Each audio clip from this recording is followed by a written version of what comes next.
Hi. Today I'm going to talk about anxiety. Um, this is a piece I wrote a few months ago. It's a question I get asked about a lot when first connecting with people about therapy. Um, Often there are questions about anxiety, how to support experiences of anxiety, how to get rid of anxiety. Is there something wrong with me because I'm anxious, or I've been told I'm anxious? So this topic really resonates with me. Um, I've come to use many, many different words to talk about my experience, but in the beginning, having this one word as an umbrella term for a variety of different experiences was really helpful. Um, when I first started therapy, I began to explore my relationship with anxiety, and it was helpful for me with my therapist to like make an external image that seemed to represent my anxiety. And I remember the sensations that we were exploring were this feeling of like a grip in my left shoulder and the side of my neck. And I remember describing really clearly that it was like some little creature had talons gripping into my shoulder. And I remember drawing this figure. It really stayed with me for a couple of weeks. And I began to develop more of a distanced relationship with this experience of anxiety. And when the sensations would really intensify in my shoulder, I then had this image of this little creature, this little um, kind of stone figure creature gripping onto my shoulder. And it just helped me to recognize more clearly, here's what's happening. This is that experience which I'm now calling anxiety. Here it is again. Gripped. I'm gripped by anxiety. These are the phrases we sometimes use. And then I had a more of a almost playful relationship with this experience. Like at one time I remember saying to my therapist when I was worried about taking a flight, I almost want to book an extra seat for my anxiety because it's going to be with me anyway.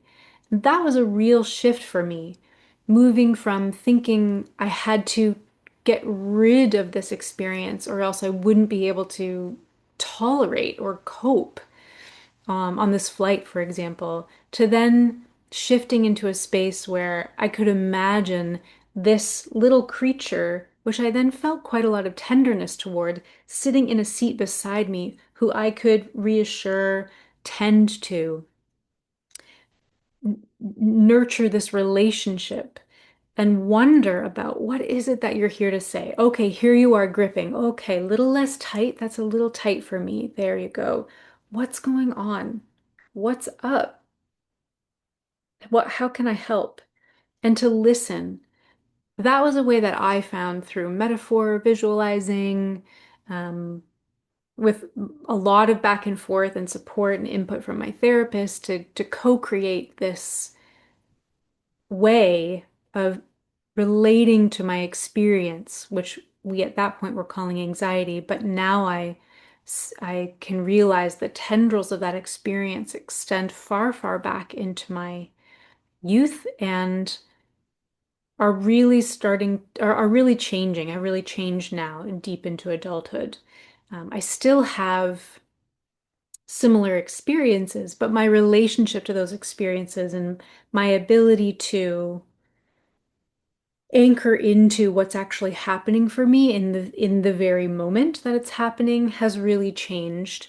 And I no longer spin into a feeling like this is going to be here forever and this will never pass. I no longer have that experience. It's much more um, moment to moment and much more, I want to say manageable, although that's not a word I usually use.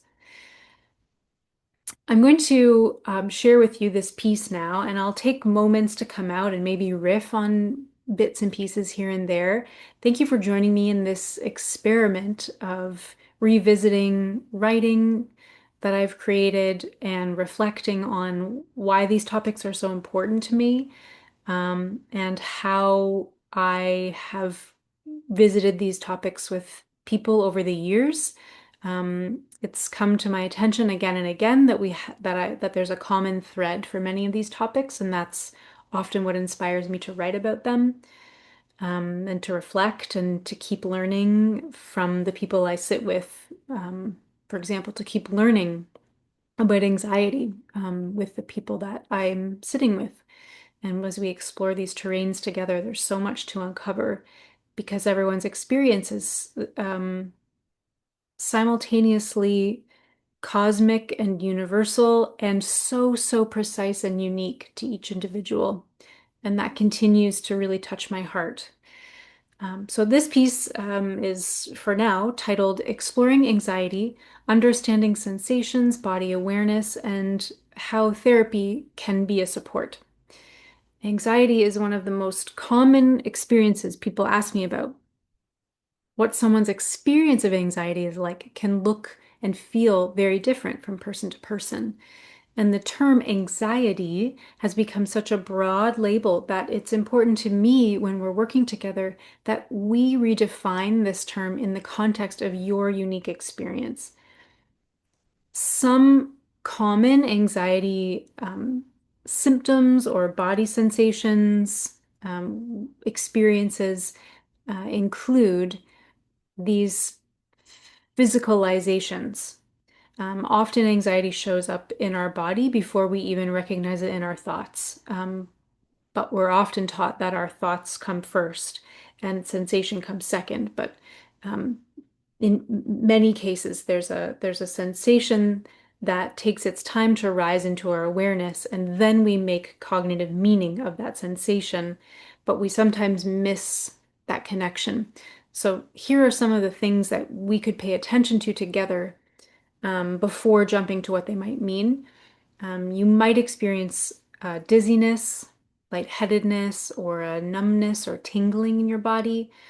Often people report a churning in the stomach or a nauseated feeling, shortness of breath, or an inability to get a good breath, or like you're increasing your breathing without really exhaling. Racing heart or palpitations, fluttering of your heart, increase in sweating, sweaty pits, sweaty upper lip, muscle tension or muscle engagement, brain fog or feeling scattered or restless, the feeling of being out on a limb without a net, without support, or the experience of being overexposed or quite vulnerable without adequate like padding or protection. You might have sensations that I missed that you might add to this list. I might even have metaphors that have come to you, like my little gremlin that was gripping onto my shoulder. You might have your own metaphor or image. All of these experiences of anxiety can range in intensity, and sometimes we're very aware of them, while other times they might linger just below the surface of our awareness. And in some cases, they're so constant that our resting state has become an elevated level of intensity. So I might not realize how bound I am or how gripped I am because I'm almost always in this state. Sometimes I'm here. Sometimes I'm here, but very rarely am I here, for example. So if we're moving beyond this label, this umbrella term of anxiety, we can then begin to explore your unique experience. So if you were to come in and say, "Oh, I'm feeling really anxious." Oh, how do you know? What in your body tells you that you're anxious? I believe you. How do you experience anxiety? What does that mean for you?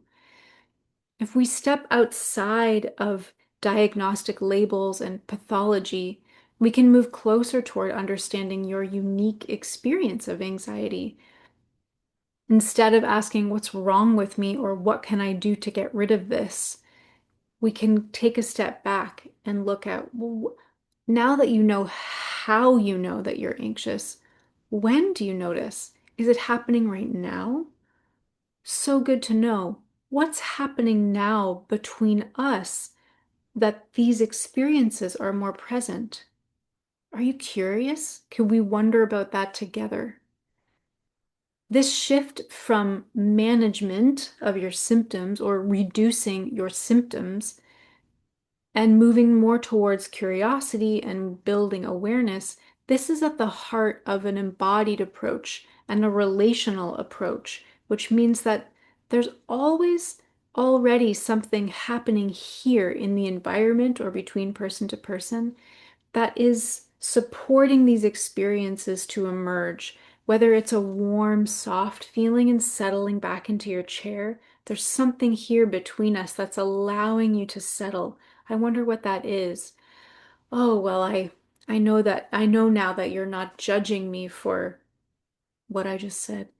Or if there's a feeling of shoulders creeping up or wanting to turn away, I wonder what's happening here between us that it feels important to gather yourself together and turn away. This is a way that we might explore anxiety together. Sensitivity is also a really important word. I know that there is in our culture hypersensitivity. That's the or highly sensitive person, HSP. There's all these ways we've come to talk about sensitivity, and some of those ways are embracing and celebrating sensitivity, but often it's in a negative way, as though you're too sensitive. And these can degrade over time our trust in our own knowing, our trust in our own bodies and ability to respond appropriately. And when I say appropriate, every way is appropriate to respond. If you're having a response, there's some way that you've learned this is the appropriate way to respond. So if you've been told you're too sensitive, or if you worry about what your body sensations mean, often fearing the worst, you may have learned to distrust your body or even totally um, cut off from sensation. And many of us distance ourselves from our felt experiences, which include our thoughts and our feelings, in order to cope. And coping could mean I must hold all of my muscles close to my bones because this is how I learned to tolerate an intolerable situation. This is the only way I could stay. Or fogging up my brain or leaving this this moment, fogging up my brain is how I learned to survive in my family where there was so much input coming in that I could no longer make sense of it on my own, and there was no one around to help me make sense. And so I needed to live in a fog. That's the only way I could stay. And so sometimes these creative adjustments to early situations, they stay with us as our learned way of hanging in, of responding, of trying to make sense. At certain times, not feeling may have been necessary for survival. The adults in our lives, for example, may have denied or distorted our sensations, leading us to misattribute feelings or stop feeling altogether. Now, as an adult, you can have the opportunity to reconnect with sufficient support and curiosity. You could get to decide now how to interpret your sensations, how to choose to make meaning of your embodied experience. You now get to reestablish trust in these signals from your body. And that's how I like to think of sensation as a messenger or a signal that something's up. Sometimes sensation can be overwhelming or can be a mystery or can be just beyond our understanding or our awareness or even our interest. We might not even really have an interest in our embodied experience.